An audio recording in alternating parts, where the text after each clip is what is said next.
Zacarias 10:3. Purificação para picar. Dengue dia fuente lo guardo abrir para casa de David e para habitante de Jerusalém, para picar e para impureza. E lo so deco dengue dia o Senhor de exército não te declarar. Lo me corta kita em nome não de ídolo não for de terra. E não lo não guardo recordar mais. E também lo me quita profeta não e espírito impuro for de terra.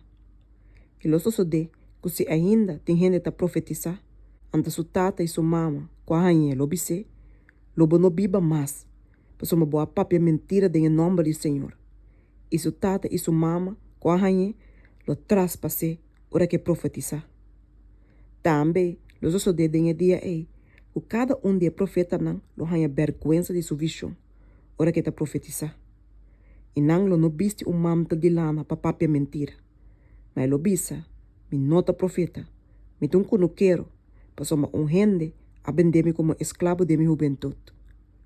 Se ende puntre, kiko tanifica herida na aqui na bo pecho, e ora lo bisa, e saque não te herida não, como rainha, em casa de mi amigo não.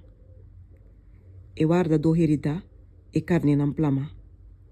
Spierta, o espada, contra mi guardador, e contra o homem, mi companheiro, e Senhor de exército não te declarar. Dale guardador mata, para carne não guardo plama. E lo me vira mi man contra e chiquito não. E lo so de inteira terra, Senhor te declara. Que 2 partes dentro, lo guardo quarta que tá foi lo perece. Mas de 3 partes, lo queda dentro. E lo me passa de 3 partes, dor de candela. Refinar não, maneira de refinar plata. E prova não, maneira de prova ouro. Não lo invocar mi nombre, e lo me contestar não.